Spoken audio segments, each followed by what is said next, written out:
get a good feeling, yeah.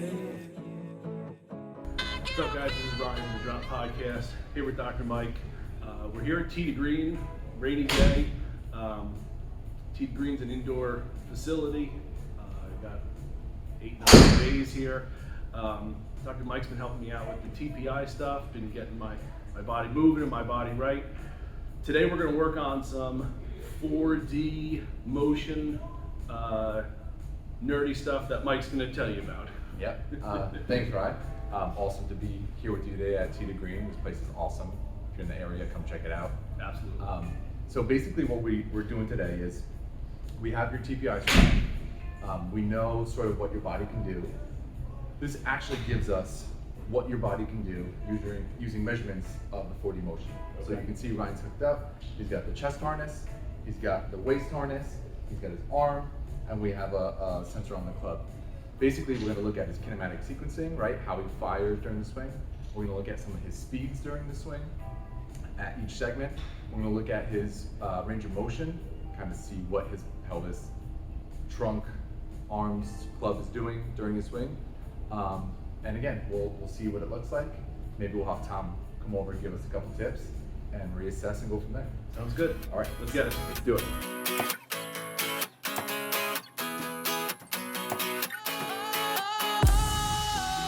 Sometimes I get a good feeling, yeah. So what we're gonna do is we're gonna take a look at one of Ryan's typical misses, and you can see we can look at the avatar. But what we want to do is put numbers to everything, right? So we're gonna go into your kinematic sequence first. So looking at the data, looks like your lead arm decelerates first, right? So it reaches its peak speed first.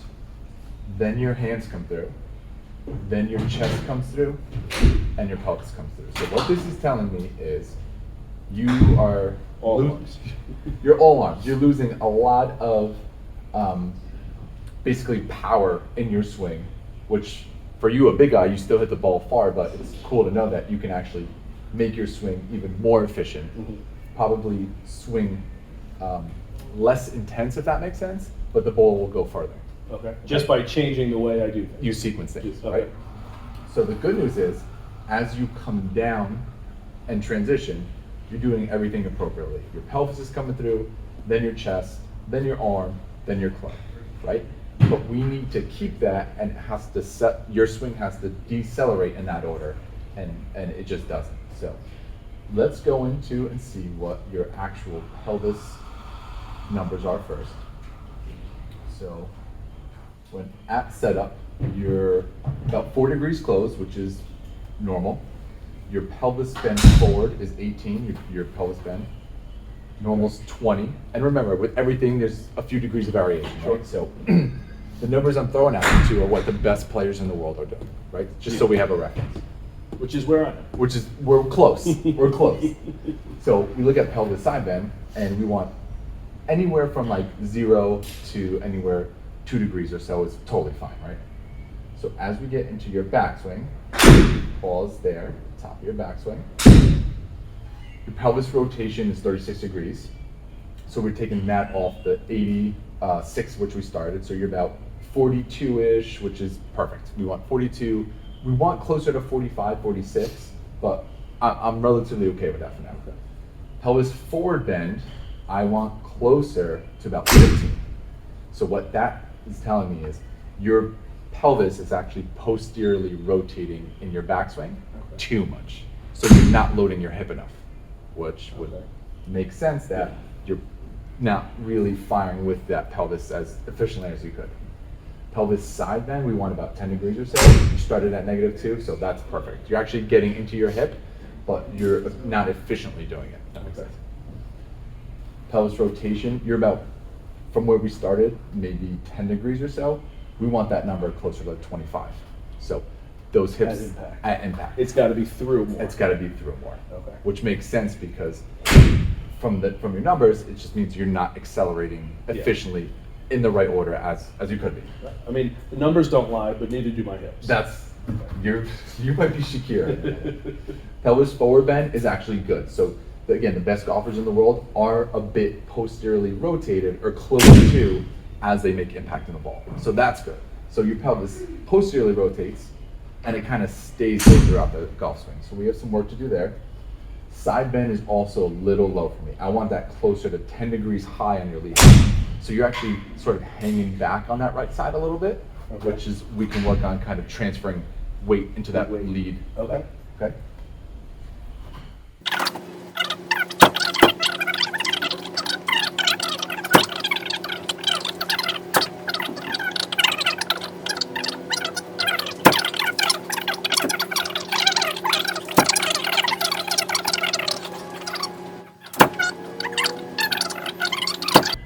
And then again, chest side bend, we want closer to that 35 degrees.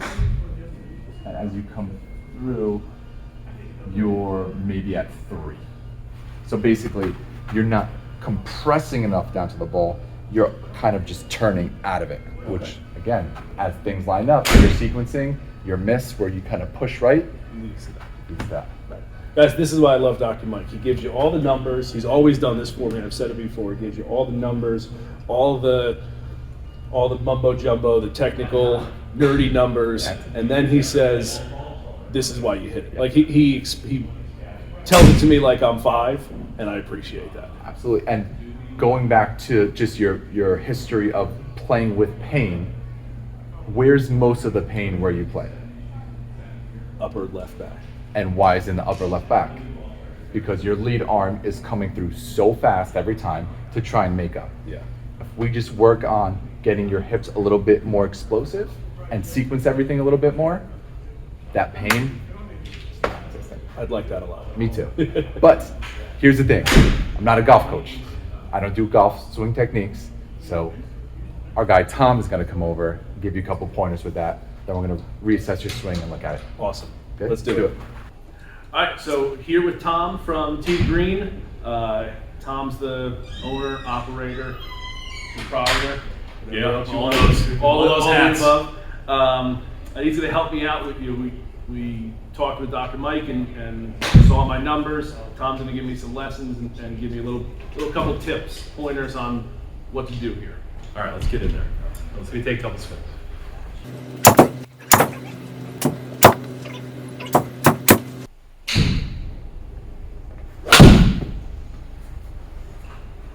All right.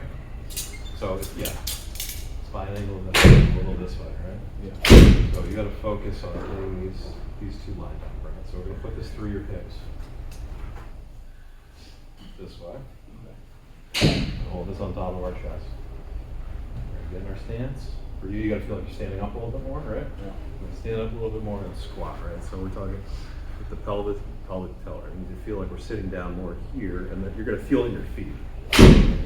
If you're here, pretty easy to go left and right. If I drop that pelvis down a little bit more, it's harder for me to sway back and forth. I feel like the weight's sort of inside right, inside left on my feet. Okay.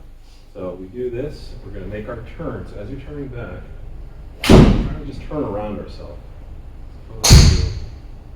Getting sort of this motion going on. We want to feel that this stick and the hip stick are moving together. And ideally, create a 90-degree angle here over our right side. And as we come through, we're going to make our big turn here.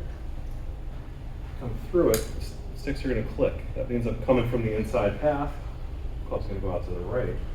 If we get a little lean here going this way, that way we're going to miss the sticks. Load that up. Just generally, we're just trying to work on your little bit of the body motion here in the sequencing. Yeah, hang more up the side. Right through. Good.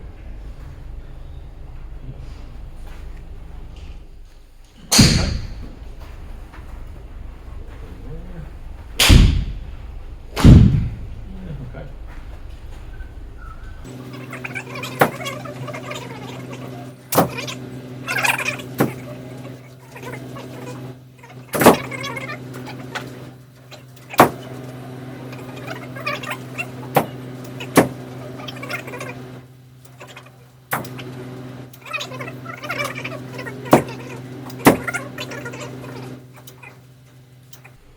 thing we're gonna do to get a feel is throw a towel in the arms.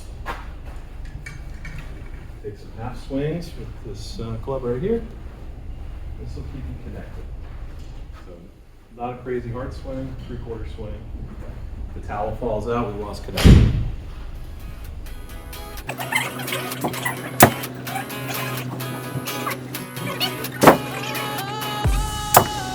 Sometimes I get a good feeling, yeah. I get a feeling that I never had before. No, no, I get a good feeling, yeah. Oh, sometimes I get a good feeling, yeah. I get a feeling that I never had before. No, no, I get a good feeling, yeah.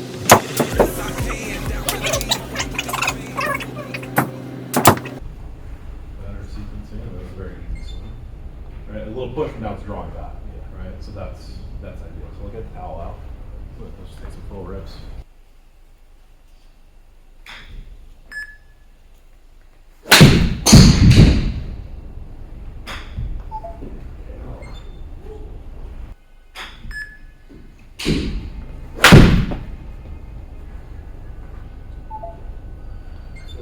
That time I forgot my hips.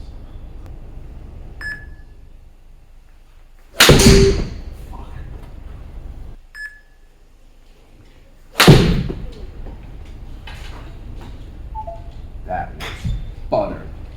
As we can see with your last swing, that swing was butter, right? So that was with working with Tom for like 5, maybe 7 minutes. So let's see what your body's doing, right? So when we look at some sequencing, it's not perfect yet, but it's better, right? Especially when we look at some of your peak speeds, right? You knew before your arms and hands were coming in way too quick. Now you're starting to get more of a progressive, sort of like a whip. We want the pelvis to generate more speed to the chest, Right. to the arm, to the hand. Right, the whip gets into the neck. Hey, correct, exactly. And that nay produces that ball flight. Yeah. Okay, so it's all about that.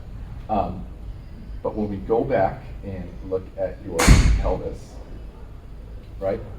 We know you are getting a little limited getting it around in your swing. So as we're through impact now, you're about closer to 15 degrees, right? So that's, I think you were like at 8 before or something like that. So your hips are starting to come I around. think we had one that was at 3. Yep. Yep. Remember we were talking about your pelvis tilting backwards too much in your backswing. Right. You are loading into the head, right? Your pelvis was almost at 0 degrees. You're at 10. And the best players in the world are at like 15 to 17. So you're getting it. Yes. Again, 5 minutes of just tips of working on it. And then as you come through, as you make an impact, we went from about 1 to 2 degrees hip high in the lead side to now 5. So now you're starting to get into your left side a little bit more. Okay. Right? Yeah, when it's raining, Go back to the truck. We know you were early extending a little bit in the backswing, right? So as we come up into the top of the backswing, Right. you are at 0, 1 degrees. No more reverse spine angle. Awesome. So you're staying, right? So Staying. you're staying there instead of doing this. Yep. You're staying there. That side bend, again, still 35 degrees, perfect. We want that 1-to-1 ratio. So that's awesome. And then you're about 90-degree turn, which is what we want. Okay. Again, through impact, we want probably closer to, let's say like 30-ish degrees open. You're about closer to 25 now. So your chest is coming through again, and we saw that difference in speed where now it's actually gaining speed from your pelvis. You can sink that whip.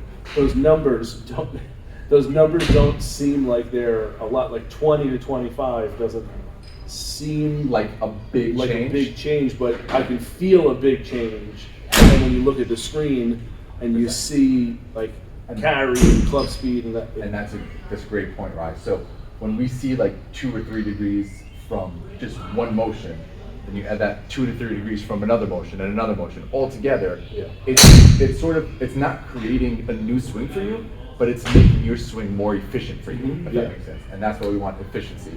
How hard do you have to try to hit the ball each time, right? How much, how well you can repeat your swing each time, and how well can you control the ball each time, Right. That's efficiency. We want you to be able to swing smooth, like it's not a lot of effort. It's repeatable, you can do it every time, Yeah. and you know where the ball's gonna go. Right. Any questions on that? No, this is awesome information, and now we take this and it's something for me to practice on the range and the simulator, wherever. But then also I can take that TPI stuff that we've done 100%. and those stretches and movements and that kind of. Now we know what to continue to work on to Going forward. Going forward. Absolutely. Yeah. Right. Absolutely. That's And awesome. like knowing you too, right? We can work a little bit on that thoracic spine mobility that we know sort of gets gunked up too. So For sure. we have to enable for you to kind of make some corrections sometimes. It might be a mechanics thing, so you see how mechanics can help you within just 5 minutes or so. But it might be a physical thing. You might need your thoracic spine worked on a little bit, or given some exercises or mobilizations, or really with you, I think in the off season we work on more plyometric activity with your lower half and generating more explosive power through your pelvis. For sure. But yeah, it's just a cool thing with some 4D motion, working with a golf pro, a TPI, physical therapist, how it can almost instantly Right. help you in the swing. Within just a couple minutes of testing it, seeing it, and then a little bit of work, and then you see what the results are. Again, 4D motion, Dr. Mike, Tom here at T Green, awesome place, awesome people. Got to come check them out. Doesn't need to be raining to come in here. Doesn't need to be. You don't need to be a stud golfer. You don't need to be in shape, out of shape to go see Dr. Mike. These are tools that you guys out there can be using and should be using if you want to improve your game at all. Right, Dr. Mike, thank you so much. My pleasure. It's Appreciate always it. great working with you, buddy. Thank you so much. Absolutely. Tom at T Green, thank you. Really appreciate it. Take care.